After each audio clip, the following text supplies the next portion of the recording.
Flappy Bird was a viral sensation that defined the early 2010s, when it was suddenly completely erased from online storefronts overnight, with the creator stating that he can't take this anymore. It is not anything related to legal issues, I just cannot keep it anymore, and I don't sell Flappy Bird. Please don't ask. And yet a couple of weeks ago, more than 10 years after its original deletion, Flappy Bird has suddenly announced its massive return. What could it be that changed its creator's mind to bring it back after so long? Or are there more sinister intentions behind the sudden reappearance of a once beloved game? Because I mean, yikes, just look at how they massacred my boy. I don't think Flappy Bird left to go find himself, I think he left to get help for his chronic addiction to methamphetamines. I mean, God, just look at him. It's painful. But anyways, back to the main topic. To make this video a little bit more unique, we will cover not just the recent reappearance of Flappy Bird, but also look into Flappy Bird's history and the psychology behind the game and what made it such a massive success, as well as some of the manipulation tactics being utilized in its revival now, and what cards they may end up trying to play in the future. Because spoiler alert, as a lot of people probably have already heard, it's a crypto scam, but there's even more predatory business practices hidden underneath and a lot of questionable legal decisions to cover, including the fact that the entire revival may be actually violating several copyright laws, which is an avenue that I haven't seen explored that much. So please like and subscribe if you're interested at all, and more importantly, please enjoy the video. Thank you. And yeah, while editing this, the Flappy Bird Twitter account put out another post, quote, "clearing the air," that's completely full of holes and doesn't actually address anything related to the cryptocurrency or NFTs like everybody was asking about. I mean, it's like trying to clear the air above a coal-burning power plant with nothing but a $5 Walmart box fan. It did absolutely fucking nothing. So let's go back to the past, to what Flappy Bird even was and its impact on popular culture at the time. After all, Flappy Bird's rise to a viral sensation happened over 10 years ago, back when I was a young boy in school. Now I'm in my mid-20s, quickly approaching hagdom faster than my hairline is retreating to the other side of my skull. Well, technically I'm a guy, so I wouldn't be a hag. I guess the male equivalent of a hag would be a hog, so fuck it, I'm a proud hog. Flappy Bird was released in May of 2013, but it didn't become a viral sensation until a few months after, in part due to a massive amount of exposure on social media, especially on Twitter, where people would make posts about how frustratingly difficult the game was, and on YouTube, where PewDiePie did a video on Flappy Bird, which became one of the most viewed videos on his channel, garnering over 34 million views as of this day. Fuck, I forgot to research how to say his name. Flappy Bird was created by Dong Nguyen, a game developer from Vietnam who just wanted to make games and saw Flappy Bird as a fun, casual game someone could play just to kill a few minutes of time. As a game, Flappy Bird was incredibly well polished, with a satisfying gameplay loop, while also being very easy to understand in play, but very difficult to master. Touch the screen to flap your bird. This isn't an innuendo, I swear. And try to get as far as possible to get the highest score, with the game even having a share button when you lose to encourage players to share their high scores with their friends and foster even more competition, further increasing the game's viral potential as you try and beat your friends and show off your Flappy Bird's dominance to the world. Sharing your high scores became a massive source of social street credit, getting into the triple digits with proof, and posting it onto your Snapchat stories would give you a free blowies and all other goodies like access to the fabled limited breadsticks at Olive Garden. I've even heard that it would unlock Sonic and Super Smash Bros. Melee and let you find Mew underneath this truck. I swear he's down there, just get a score of 101 in Flappy Bird first, bro. Trust me. The big appeal of the game came from how difficult it was. You had to squeeze between two pipes with the fixed movement from your flapping, which is much easier said than done. The game relied a lot on building muscle memory for when to tap to maintain a certain height, meaning that as players played more, they could see tangible progress in their score as they got better and more consistent with their flapping. The game also contained very little to no luck in terms of how far you were able to get, no impossible gaps to make, no random power-ups or anything like that. The game was very skill-focused, which made improving and reaching a new high score very possible and also very satisfying. All this made Flappy Bird a recipe for virality once it started to be picked up and introduced to the wider public. A free game on a phone that everyone had access to? Excellent. Very easy to understand controls? Great, even grandma can get in on the action. Difficult to master, with an emphasis on consistency, leading to players feeling the sense of improvement and accomplishment over time as the scores they're able to reach get higher and higher.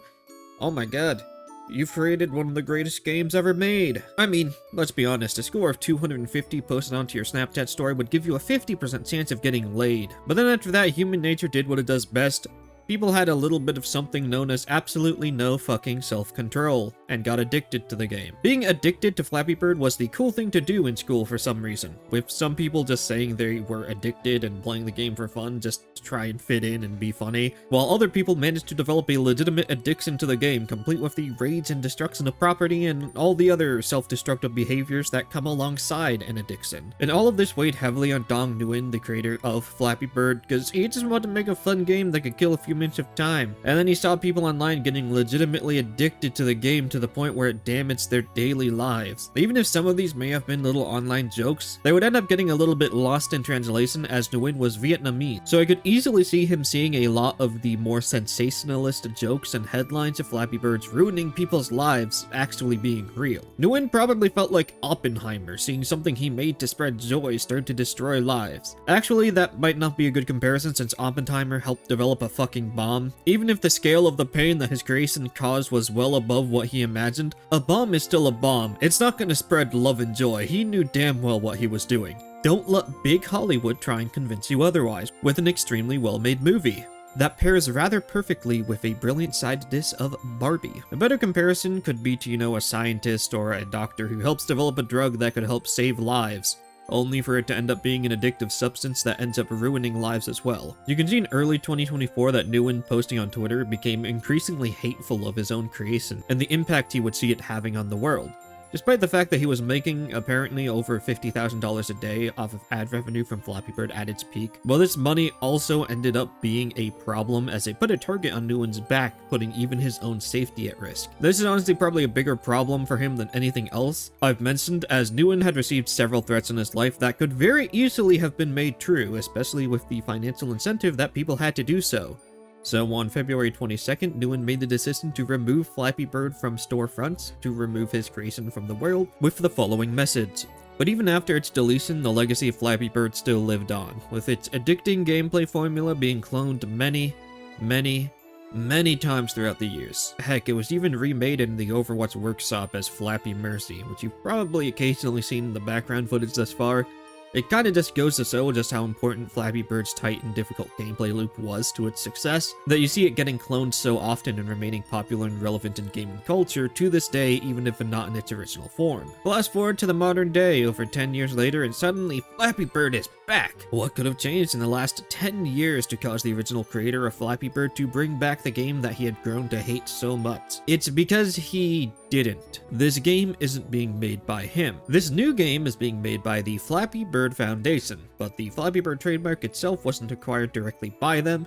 It instead was acquired by GameTech Holdings LLC, a company that I couldn't find any information on. It could be an anonymous shell company that was made to hide people's identities, who wanted the Flappy Bird IP, maybe even the Flappy Bird Foundation themselves control it. But that's like a really out there conspiracy theory. And while originally it was stated that the team had purchased the IP from Dong Nguyen, this is not the case at all.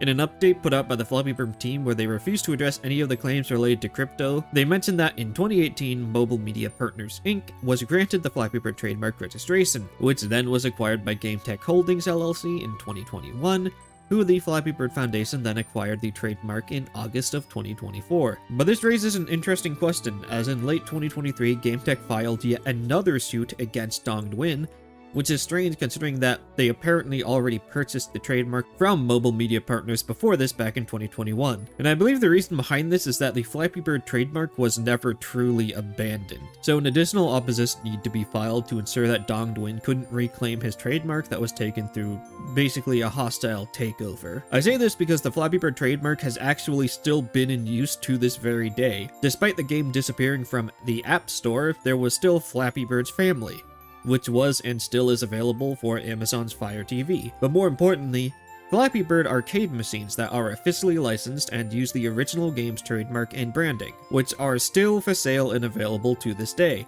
If I just happen to have a spare $5,500 lying around, I could actually buy a Flappy Bird ticket arcade machine from M&P Amusement, or buy a merchandiser machine from Primetime Amusements for the low price of please call for price. Of course, I have extreme social anxiety, so I'm not going to be doing that today, but you can clearly see that the Flappy Bird software using the Flappy Bird trademark is still available to this day, even if not specifically on the App Store for, Apple or Android or whatever phone you used. And with this, it makes sense why another lawsuit would need to be filed against Dongwon more recently to try and confirm ownership of the trademark. So after that, Game Tech gave the trademark to a group called the Flappy Bird Foundation to try and present their operation as being as much in good faith as possible. You can even see this in a lot of their PR and advertising, stating that they're just a group of passionate fans who apparently haven't been able to stop thinking about the game for the last 10 years. Jesus Christ, that sounds like a fucking nightmare. And that they just want to give the game back to the community. Yep, that's it. Nothing suspicious like cryptocurrencies or NFTs or trying to profiteer off of nostalgia here, officer. Just a group of passionate fans, clearly. Yep. We definitely didn't lie when we said we got the predecessor on board for this project. I mean, it got to the point where Nguyen himself had to awaken from a 7-year-long sleep in order to get on Twitter and disown the Flappy Bird revival, stating that, "No, I have no related with their game. I did not sell anything. I also don't support crypto." So yeah, with that little lie, it seems like this is all just a little scheme to utilize nostalgia to try and scam people out of their money, while trying to package it up as a fan-made passion project to give Flappy Bird back to the community. It's just Flappy Bird, but they staged a hostile takeover of the trademark, stole ideas from other games, set up a system to exploit the game dev community to produce more Flappy-like game modes for their system, and finished off the packaging by stuffing the game full of cryptocurrency and potentially even NFTs. Yeah guys, they're just trying to preserve the image of Flappy Bird, definitely. So one of the things people first noticed that was sketchy about the revival was that the Flappy Bird account was following several other accounts all related to cryptocurrency and the blockchain, including Michael Roberts, who was listed as the chief creative behind Flappy Bird's return. Roberts is the head of studio for 1208 Productions, whose website states that 1208 Productions is pioneering Web 3. Now, Web 3.0 is an idea for the future of the World Wide Web, which incorporates decentralization, blockchain technologies, and token-based economics. Web 3 is a very popular idea among cryptocurrency and NFT communities, and 1208 Productions is no stranger to NFTs either, having produced their own NFT brand called D's, where all of the characters appear to have heads that are some kind of nut. Don't you get it? Get it? It's D's nuts. That's so funny. We made D's nuts NFTs. Go buy them. Yeah, this is exactly the kind of behavior I'd expect from a company that's trying to exploit virality and memes for profit, trying to exploit nostalgia as well with Flappy Bird. These aren't the only links to cryptocurrency, as there are far more that were found later on, as Canadian cybersecurity researcher Varen did a much deeper look into the website, finding several hidden web pages with allusions to crypto. I'll put a link to his blog page in the description, as it's much more interesting and in-depth than what I'm about to yap about. So by quickly Google searching site:/flappybird.org, he was able to find more pages on the website. Now, while these have since been removed and lead to an error screen, he did take screenshots of them, and you can just Google site:/flappybird.org yourself to see the results to confirm that, yes, this was in fact real on your own. The most important of these pages are the 3 flap page, which is really just lays out what's going on here. It reads, "Soar with Flappy Bird. The legendary Flappy Bird trademark is back and will fly higher than ever on Solana as it soars into Web 3.0. The most iconic mobile game in history is back and better than ever. Artists, developers, and creators can build, play, and earn from the legendary Flappy Bird IP. Flappy Bird will now be the world's first open-source, community-owned Web 2 and Web 3 game. Build, create, play, and stake to own. Sign up now to receive the latest news on Flappy Bird's return, free airdrops, and much more." So yeah, Web3 and crypto is just built into the soul of the new Flappy Bird. They're probably trying to keep this under wraps for as long as possible, especially with the old con of build, create, play, and stake to own. As well as, an entire bullet point being dedicated to artists, developers, and creators can build, play, and earn from the legendary Flappy Bird IP. They of course also have a newsletter that you can sign up for, asking if you're a developer or creator, a game enthusiast, or a crypto enthusiast. Apparently, they couldn't even spell check for their own goddamn website. It really goes to show the absurd level of passion and effort that's being put in here. They also specifically mention airdrops, and for people that don't know, airdrops are a crypto marketing stunt where the company will just randomly deposit the coin or token that they're selling into a bunch of digital wallets. One, in order to grab attention for their crypto coin, and two, to encourage people to adopt the cryptocurrency and use it. Since, without people actually utilizing this coin and giving it the illusion of having value, it doesn't have any value really. You need people to be wanting to use a crypto in order to generate money off of it and be able to raise its perceived value. Another thing of interest that Varen found was a playable prototype of the game on the Flappy Web GL pages, which has a loading screen declaring that a Flap crypto token will be launched on Ton, which is a decentralized computer network that includes a blockchain that hosts on different cryptocurrencies. Varen also found other builds of the game through the website, including screenshots like this prompt telling you to connect your Ton wallet. They also found a rewards tab asking you to choose a wallet. So yeah, all things considered in this section, it's pretty clear that this project was created primarily with the intent to sell cryptocurrency and try and con people out of money by investing in Flappy Bird crypto. And crypto iconography is also basically built into the soul of the new Flappy Bird. I mean, the upgrade icon on the main screen. There's a JPEG of a bird with a bitch-ass chain and a set of skibbity shades holding a big fat bag of F, whatever that is, leaning against a safe with the word HODL on it. The F on the bag clearly stands for Flap, which is the name of the crypto associated with the new Flappy Bird, while HODL is an acronym used in crypto standing for holding on for dear life, a reference made to the fact that some people in the crypto community don't know how to spell hold and would often misspell it as HODL. And as far as the NFT claims go, that's the one thing that I wasn't able to find any conclusive evidence of. I have no doubt that it's very possible that NFTs could be involved in this project, especially considering the multitude of different birds that they showcase with different cosmetics on, which could easily be made into some kind of playable NFT for the project down the line, and the fact that the Flappy Bird website specifically said they want to work with artists in their promotional material, so they're maybe pinning for some kind of Flappy Bird NFT collaborations on that front. But as of right now, there is no conclusive proof for NFTs being involved in the project. Just the Flap cryptocurrency is confirmed to be existing and being utilized. Though I will say that the fact that their statement they made addressing the situation they currently find themselves in, they didn't mention crypto or NFTs at all, despite those being the biggest claims being levied against them, which makes me think that NFTs are involved in the project. We just don't have any concrete information on them existing yet. And I say this just because if there truly were no NFTs involved and it was only in cryptocurrency, being able to make a big statement about them not having NFTs in their project could have been a massive slam dunk for their PR, and would really overshadow and hide the presence of cryptocurrency pretty well.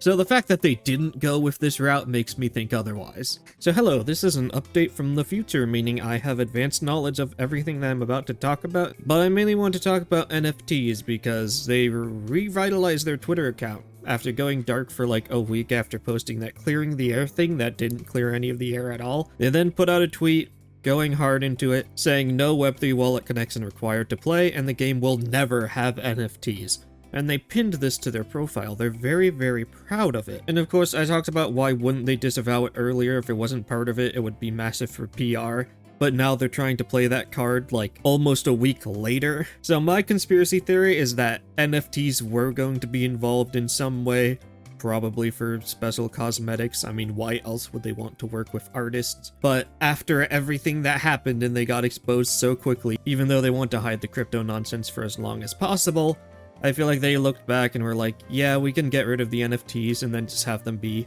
cosmetics that you can buy in the store with cryptocurrency or something like that. But that's just my conspiracy theory on the whole thing. But now their angle seems to be saying that you have the option to use Web3 features.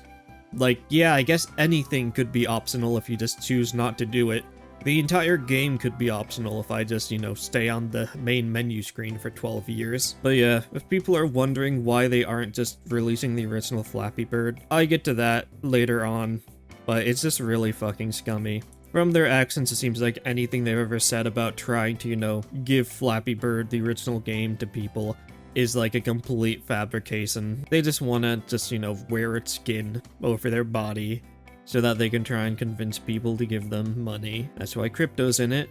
free-to-play formats are the best formats. Crypto makes them money, a lot more money. And even though they say it's optional, a lot of their tweets still involve cryptocurrency, the airdrop, tap to earn, flap to earn, all of that nonsense, because that is their target demographic still. They also posted this thing that would give me nightmares. GM, good morning indeed. He looks about 20 years pregnant in this picture. But if I saw this when I woke up in the morning, I'd just end it all. One last thing I noticed is that the Flappy Bird Twitter account is buying followers after they started leaning much harder into the whole crypto angle.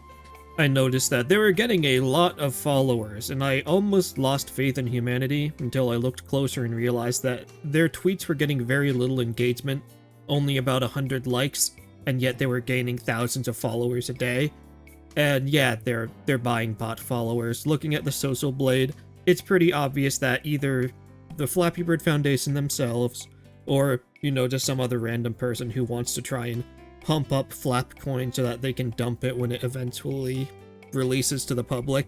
At least someone is purchasing bot followers for the Flappy Bird Twitter account. They're not buying engagement though for some reason, which is why I noticed this in the first place. But yeah, that's really cool and ethical of them. Definitely super cool behavior that you have to buy bot followers for your Twitter account for your cryptocurrency scam. So yeah, super cool. So yeah, if that interruption out of the way, I'll get back to the video. So with the link to crypto out of the way, let's get into more interesting stuff like the manipulation tactics. First with the whole working with my predecessor thing. As I've already shown the tweet from Nguyen, he's not involved in the project at all. So you may wonder who the predecessor in question is, and it is none other than Pew Pew vs. Cactus, a French game released in 2009 that Flappy Bird ripped off, or at least that's the story that the Flappy Bird Foundation wants to sell you on. The involvement of Pew Pew's creator seems to mainly be a move to give them some kind of a moral high ground for their crypto scam project, insinuating that they were robbed by Flappy Bird and that they're just getting their rightful bag from a game that stole from them. And they've done as such with their recent response the other day. But the big thing here is that I wouldn't even say that Flappy Bird is ripped off from Pew Pew. In their own claim saying that Pew Pew did get ripped off by Flappy Bird, they show this image saying that, in quotes, the gameplay, level design, and the main character all appear strikingly similar. The keyword being appear, because the reality is these games are very different and Pew Pew lacks the difficulty and engaging gameplay loop that Flappy Bird used to its success. The comparison image they show plays off of an unconscious bias. Because you've never seen Pew Pew before, but you have seen Flappy Bird, you would assume that the elements in each game function exactly the same, because that's what they are leading you to believe. But they don't. The cactuses in Pew Pew vs. Cactus don't kill you like the pipes in Flappy Bird do when you touch them. You just kinda get stuck against them and have to fly over or just fall under them. The cacti also don't create a tight gap that you need to fit through like in Flappy Bird. The physics are completely different, and most importantly, Pew Pew vs. Cactus has random power-ups that appear in it. And as I mentioned, the cacti don't kill you in Pew Pew vs. Cactus, so instead of tracking how many you got through like in Flappy Bird, the game just tracks a generic distance value. So even the scoring system is completely different. And the only way to lose is to slowly get pushed off of the screen by a cactus or otherwise leave the gameplay area. The only real similarity between the two games is that they both feature a yellow bird, which is really the only thing that you could say is similar enough to be suspicious. It could easily have been a case of Nguyen had seen the game before and subconsciously created a similar design, but it's not like Yellow Bird with an orange beak is a super unique design anyways. You have literal chicks, ducklings, Tweety Bird, rubber ducks. I mean, at least Flappy Bird actually looks like someone desperately tried to make a beak out of pixels. Meanwhile, Pew Pew be rocking a giant pair of red lips that looks shockingly like an offensive caricature of some kind.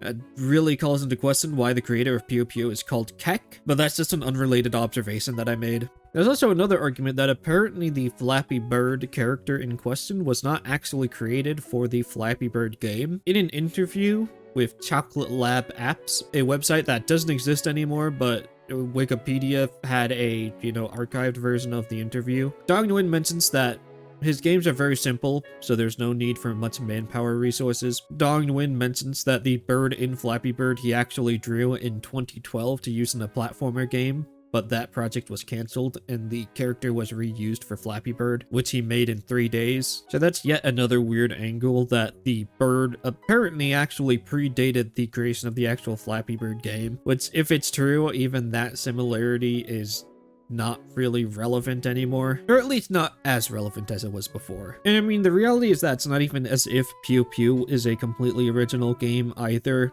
Helicopter Game is a Flash game that predates it, and it is a flight game where you fly a helicopter and have to squeeze through gaps created by a green rectangle. Honestly, Flappy Bird has a lot more in common with Helicopter Game than it does Pew Pew, aside from just its visual appearance of being a game that features a yellow bird. Since unlike in Pew Pew, the obstacles in Helicopter Game immediately kill you when you touch them, just like the pipes in Flappy Bird do. And even before Helicopter Game, there was SF Cave, which is the exact same thing, but you're a blue ribbon. Heck, the main menu icon for the game shows a gap exactly like the one created by the pipes in Flappy Bird. Their mention of Pew Pew's creator being involved as a core founding member of the Flappy Bird Foundation seems to be so that they can run the whole argument of trying to help out the rightful owner of Flappy Bird, whose game was stolen from them, and angle that as kind of a way to villainize Dong Nguyen, but still try and profiteer off of his vision, and of course kind of give themselves some moral high ground by saying, oh, they're doing the right thing and working with the poor original creator whose game was stolen from them, which is definitely what they're trying to insinuate with a lot of their comments. But this is kind of pretty hypocritical considering the amount of stealing that the Flappy Bird Foundation is doing themselves. One thing of note is that on the website they mention alternate game modes for Flappy Bird, including one based off of basketball and going through hoops. This is just Flappy Dunk, which was a Flappy-like game in which you played as a winged basketball and have to go through hoops to score, as opposed to through a gap with 2 pipes. Now we can see a couple of seconds of gameplay in the Flappy Bird version in the Flappy Bird trailer, but the core gameplay loop and mechanics seem incredibly similar to that of Flappy Dunk. Hoops appear, go through hoop, repeat. In the 2-second clip, you can even see a fever mode mechanic that disappears the moment that the player fails to get the ball perfectly through the basket. This is very similar to the Swiss mechanic of Flappy Dunk, where you could get a score multiplier for each basket that you got without hitting the rim in a row. The other game modes advertised so far are in Adventure mode, which makes absolutely no sense considering the entire point of the original Flappy Bird was to make it an endless high-score based skill game, a battle royale mode complete with a ripoff of the battle bus. No idea why the battle bus is even here since they're birds, so they can just fucking fly. But I guess they need to copy the iconography from Fortnite as well, so that any little kids who play the game can be like, oh, that's the bus from Fortnite! And then they buy Flappy tokens to buy the cool Flappy Bird skins that's in the shop. And lastly, there's an easy mode.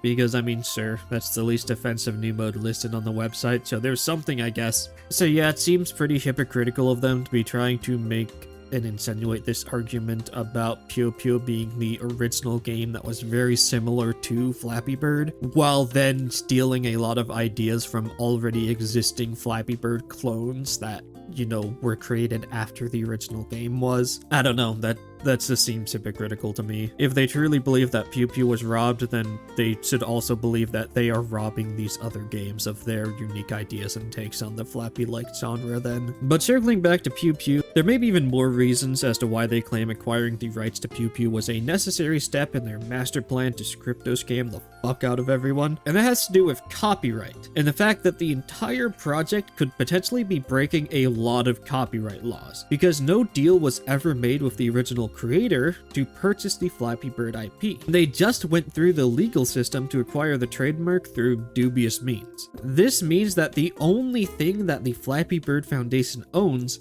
is the trademark, which is pretty useless, honestly.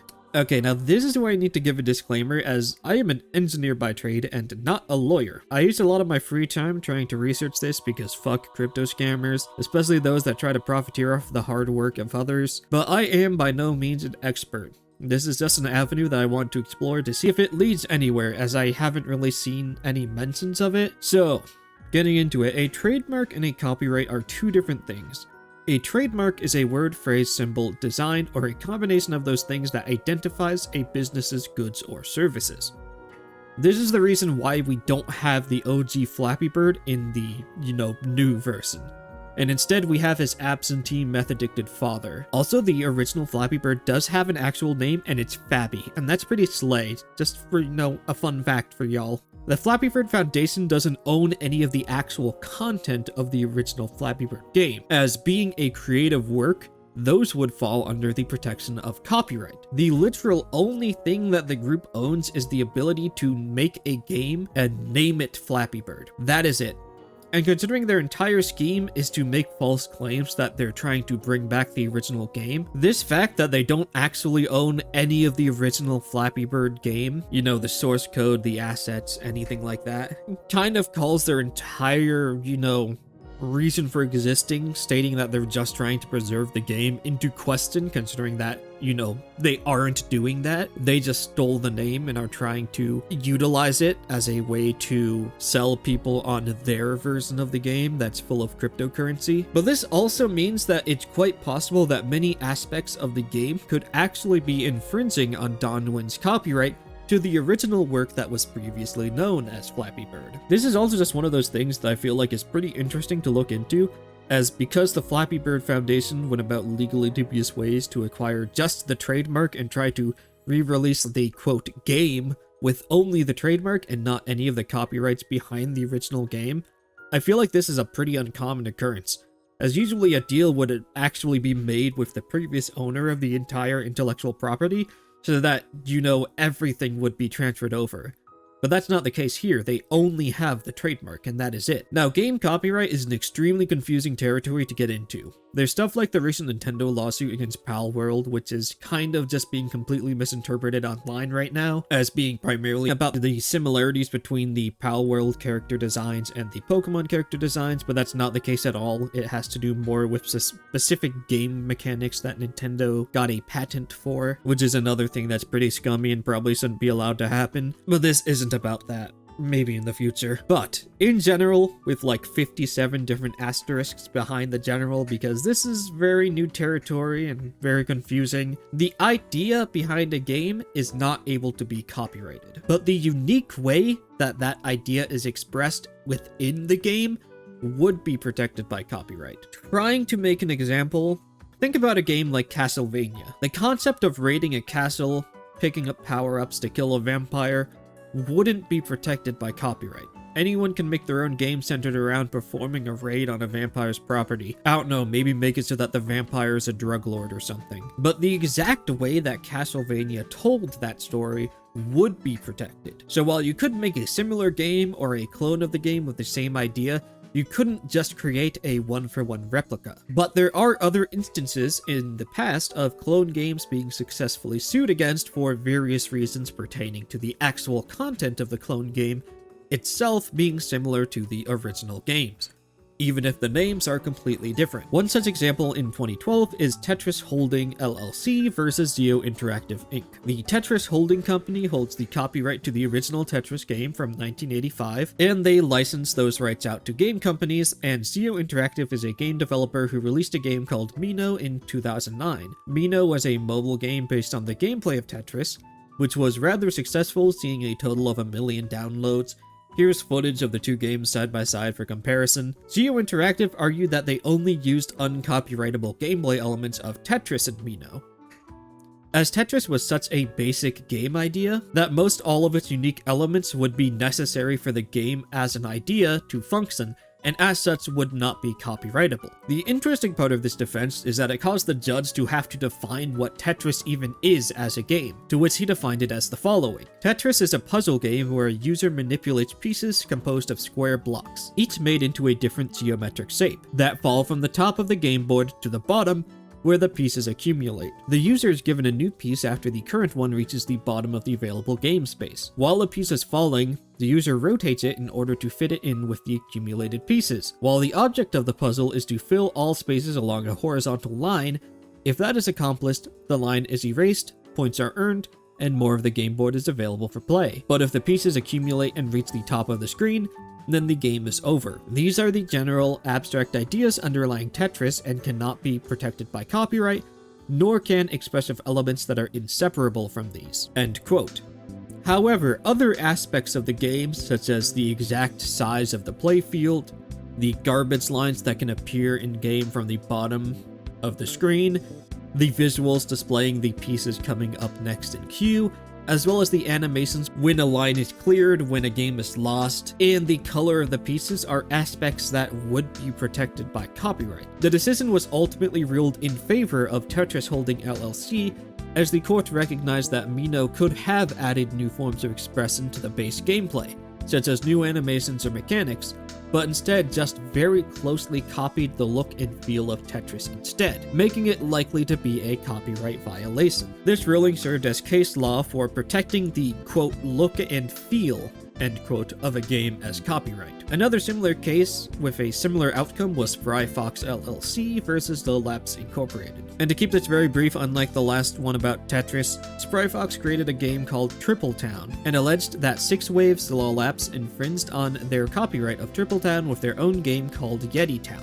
Despite the games having different names, different settings, and different art assets, the core gameplay of the games were virtually identical, with Spry Fox arguing that these similarities between games were evidence that Yeti Town had illegally appropriated elements of Triple Town. While this case ended up being settled out of court, preliminary opinions that were made by the judge affirmed that the look and feel of a game may be protected by copyright, lining up with the same decision made in the Tetris Holding LLC versus CO Interactive case. So from these two cases, we do have legal precedent that the look and feel of a game is protected under copyright, which leads us to the very real possibility that the Flappy Bird revival could actually be illegal and violating copyright law. It's very clear that they're trying to imitate the look and feel of the original game and trying to market their project to confuse consumers into believing that their game is the return of the original copyrighted Flappy Bird game, despite them just having the trademark and not the actual permissions to use the original Flappy Bird game. I mean, one of the funniest comments I've seen about the Flappy Bird revival so far was someone making fun of its original announcements, saying, "Hey y'all, it's really me, Flappy Bird. Just a decade ago, I was the talk of the town and soaring to new heights with my 100 million friends. Sadly, I had to leave the fame and spotlight behind to go home and find out who I really am. Thanks to my super Flappy Bird trademark fans, I'm refreshed, reinvigorated, and ready to soar again. The decade-long mission involved acquiring legal rights and even working with my predecessor to uncage me and rehatch the official Flappy Bird trademark game." With this statement clearly trying to lead people to believe that this is the original game, with one person making fun of the fact that this whole sentence is trying to lead people to believe it's the original Flappy Bird coming back, when in reality it's not being written from the perspective of, you know, the original game and its creator coming back.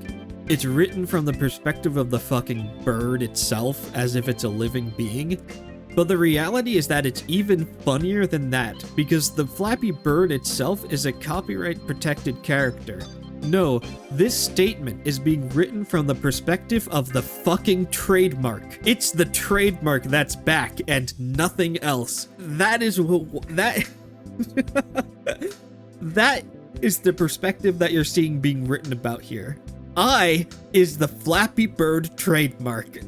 That's just really funny when you think about it. So yeah, this might actually lead into why acquiring the legal rights to Puyo Puyo vs. Cactus alongside gaining ownership of the Flappy Bird trademark as the final step in their preparation to return Flappy Bird, quote, to the community. While so far, Puyo Puyo and Kek's relation to the project has only been utilized as a PR move to try and establish some kind of moral high ground for their cryptogrift, the reality is that it's very likely they're going to try and use the copyright for Puyo Puyo versus Cactus as a flimsy legal shield against their lack of any of the copyrighted material of the original Flappy Bird. That's why they mention, quote, the gameplay, level design, and the main character all appear strikingly similar. And I may have talked about this before, but let's just quickly challenge this entire sentence. The gameplay is completely different beyond the basic idea of tap to go up and avoid obstacles, which would both not be copyrightable.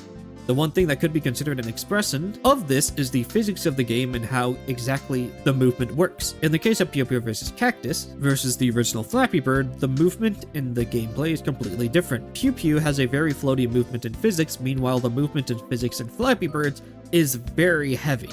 Your bird drops to the ground faster than my balls after the angry drunkard wizard at the local bar casts a spell that turns my testicles into lead. The level design is also completely different. The cacti in Pew Pew vs. Cactus always appear from either the top or the bottom of the screen, and never both at the same time. Meanwhile, the Flappy Bird original pipes always appear from both the top and bottom of the screen at the same time, creating a small gap that you had to navigate through.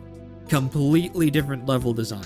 I don't even know why they thought they could get away with that claim. It's kinda strange. In the main character bit, it's just a yellow bird. Beyond that one basic similarity, which is just an idea, they both have completely different art styles. One of them is, a cartoon bird that's hand-drawn. The other one was pixel art that Dong Nguyen's studio was known for working with. There's also the fact that this bird has one giant eye in what looks like an actual attempt at making a beak out of pixels. Meanwhile, the other bird very clearly has lips in the color of offensive stereotype red, and also has feet and 2 eyes and a normal bird body shape. Meanwhile, the original Flappy Bird looks more like a fucked up Mr. Potato Head than an actual bird. Let's be real here. That's why they say they appear very similar and not make a concrete statement saying that they are very similar, because they know damn well that the look and feel of these two games are completely different. A lot of this just appears to be a, PR move to try and make this point and get some people convinced and on their side. And it's because of the fact that the look and feel of these games are very different, from the visual aesthetics of the game to the gameplay itself. That's why I say that utilizing Pew Pew in this way to try and protect you from copyright infringement claims is a very flimsy seal that may in fact backfire. Because if you are just utilizing the Pew Pew vs. Cactus copyrights as the actual game and using Flappy Bird as just the trademark, then why would you be going out of your way to make the game's aesthetics and gameplay as similar to the original Flappy Birds as possible, which you do not have any of the copyright to, if not to deliberately mislead consumers into thinking that what they are getting is the original game that they enjoyed, of which is still presumably owned by Dong Nguyen and protected by copyright. And I say that because, if the original Flappy Bird still wasn't protected by copyright, why would they even need the rights to Pew Pew vs. Cactus as a crucial step in their master plan? And that's likely the truth about their plans to bringing up Pew Pew vs. Cactus, just to try and serve as a flimsy shield to try and protect them while they commit what I believe would be a major copyright infringement upon the look and feel of the original Flappy Bird game. Since,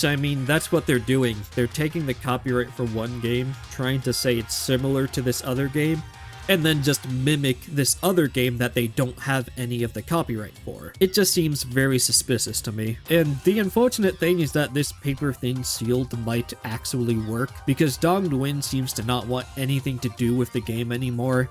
It's not that likely that he'll try to actually go after the Flappy Bird Foundation and protect the copyrighted material of the original game itself. And even if he did, again, I'm not a lawyer, I just looked into this with a lot of my free time, and this was the conclusion I came to from my own research.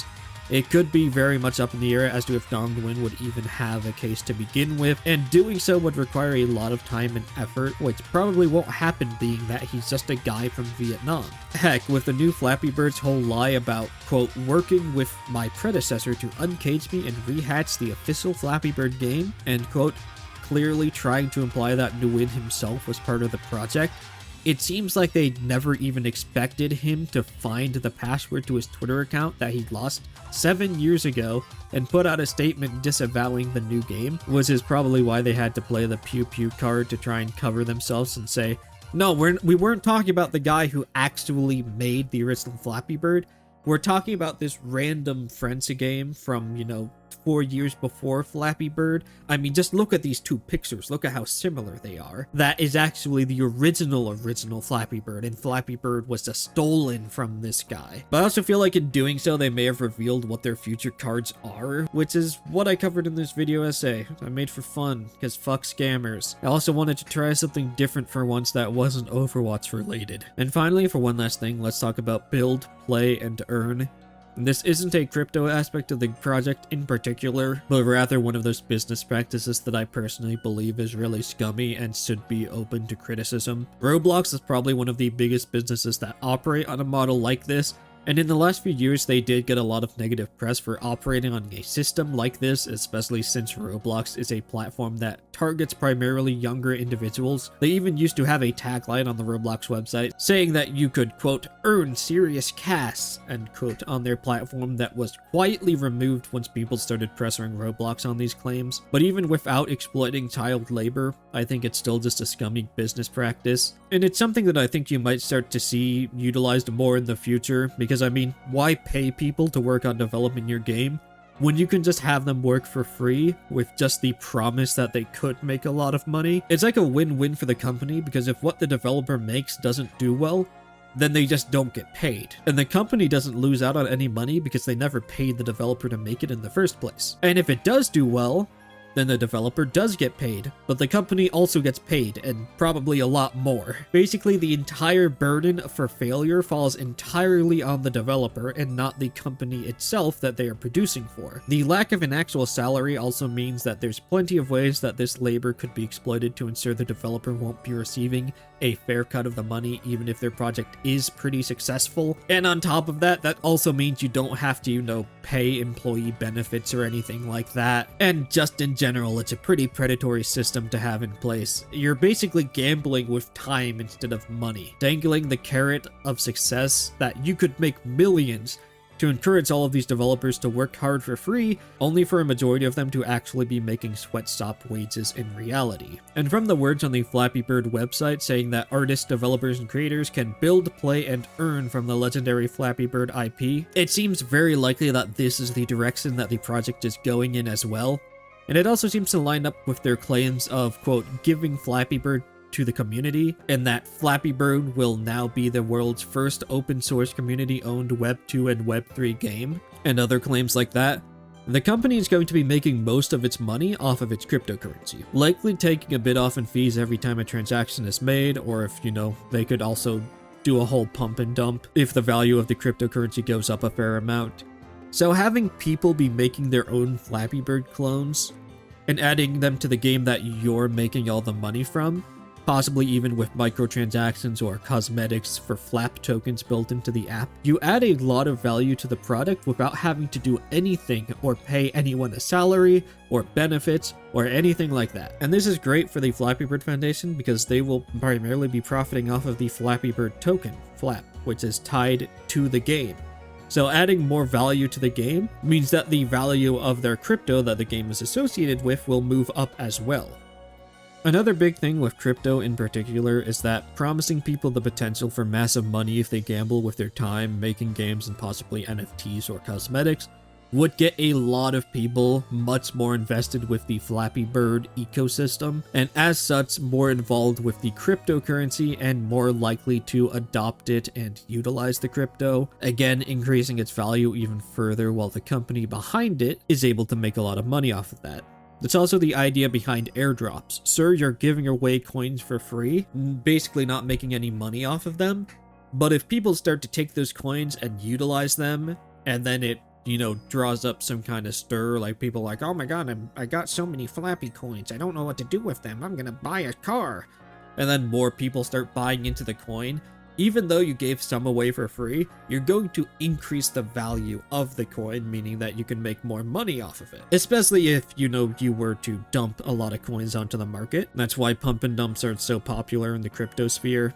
Very common scam. But now with the community owning the game, allegedly, they can now include a lot about how, oh, this is all for the community, as some kind of philanthropic angle for their business, when in reality it's less about giving back to the community and more about exploiting the community as a source of cheap labor. Yeah, this whole business practice is just really fucking scummy, and I personally hate it. It's just really predatory to me. And yeah, with that I've said basically everything I wanted to say about the Flappy Bird revival. I apologize if the video isn't that visually engaging. I do all of this myself, and it was a lot trying to juggle researching, writing, and editing this while also having a full-time job. So yeah, I just made this because I hate crypto scams. It's really scummy, and I hate when these things also try and profiteer off of other people's ideas and the hard work of others. Like, imagine if, it wasn't revealed this early that Dong Nguyen wasn't involved, and that people thought that he was involved with the crypto scam.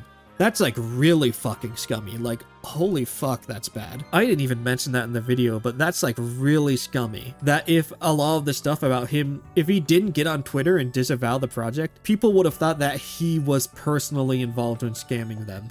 That's really scummy. Like, that's so scummy. Oh my god. Sorry, I kind of went off there thinking about it.